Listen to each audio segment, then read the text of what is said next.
వారికి సామాజిక అంతరాల భేదం ఉండదు. వారికి అందరూ సమానమే, అంతా సమానమే. రక్త సంబంధికులు చేయలేని పనులు సైతం వారే చేస్తారు. పురుడు పోసేది ఆసుపత్రిలో ఆయాలో, మంత్రసానులు అయితే చివరి క్రియలు చేసేది మాత్రం వీరే. వారే కాటికాపరులు. సమాజానికి ఎంత చేస్తున్నా వారికి మాత్రం సమాజం నుండి, ప్రభుత్వం నుండి అందే సాయం ఏమీ లేదు. కాటికాపరుల సమస్యలపై ఓ స్టోరీ.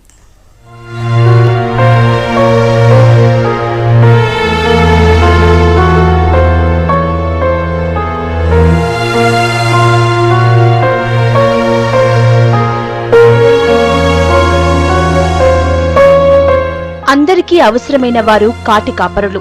కానీ వారి జీవన స్థితిగతులు మాత్రం చాలా దుర్భరంగా ఉంటాయి. 1-2 అని కాదు. హైదరాబాద్ నగరంలోని 950కి పైగా ఉన్న శ్మశాన వాటికల్లో పనిచేసే అందరి జీవితాలు అంతే. కనీస సదుపాయాలు శ్మశాన వాటికలలో నీరు, విద్యుత్తు, తర్వాత స్నానం గదులు, వెయిటింగ్ హాల్స్ మరియు బర్నింగ్ ప్లాట్ఫామ్స్ నిర్మించాలి. ఏవైతే శ్మశానాలు హైదరాబాదులో ఏవైతే కబ్జాకు గురవుతున్నాయో వాటిని కూడా ప్రభుత్వం పూర్తి స్థాయిలో కబ్జాకు గురి కాకుండా చూడాల్సిన బాధ్యత ప్రభుత్వందే. శ్మశాన వాటికల్లో పనిచేసే వారి ఆరోగ్యాలు త్వరగా పాడవుతున్నాయి. మృతదేహాల నుంచి వెలువడే రసాయనాలతో ఉబ్బసం వంటి రోగాలు సోకి చాలా మంది చనిపోతున్నారు. వైద్యపరంగా ప్రభుత్వం తమను ఆదుకోవాలని కోరుతున్నారు కాటి కాపరులు. కొన్ని శవాలను అసలు చుట్టాలు కూడా ముట్టుకోని పరిస్థితి ఉంటుంది.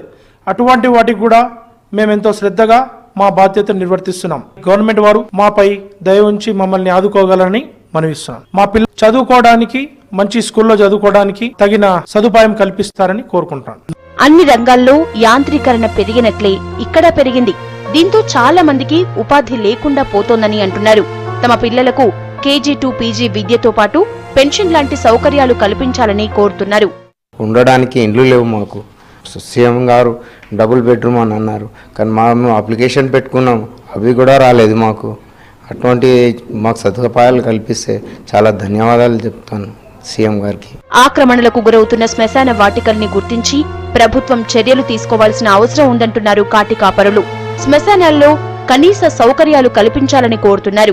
ప్రతి ఒక్క కులానికి న్యాయం చేస్తున్న కేసీఆర్, మరి మా బ్యాగరు కేసీఆర్ గారు మా బ్యాగర్ కుల వృత్తిదారుల గీత కొంచెం మన మనసు పడి మమ్మల్ని గిట ఒక దారికి చేయగలిసిందిగా మాకు ఆ బ్యాగర్ సంఘం తరఫు నుంచి మాకు విన్నపం చేస్తున్నాం.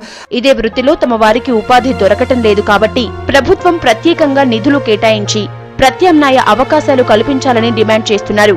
గుర్తింపు కార్డులు ఇవ్వాలని కోరుతున్నారు.